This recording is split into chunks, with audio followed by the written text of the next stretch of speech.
daddy म ठुलो भइसके बुझ्ने भइसके अब मलाई टिफिन खर्च 200 हैन 100 भए पुग्छ मेरो छोरो चाहिँ अब चाहिँ ज्ञानी बुझ्ने भएको रहेछ ल एकदम खुसी लाग्यो 100 रुपियाँ होइन त नलिऊ thank you daddy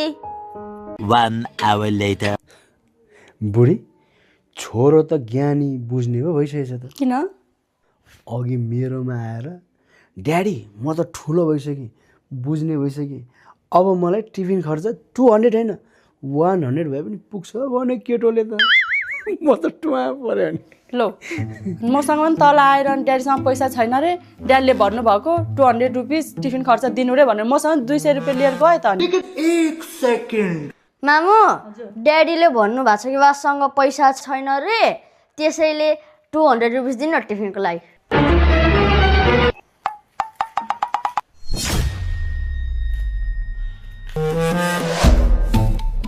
thank you छोरो बुझ्ने भयो भनेको त दुध्ने पो भएछ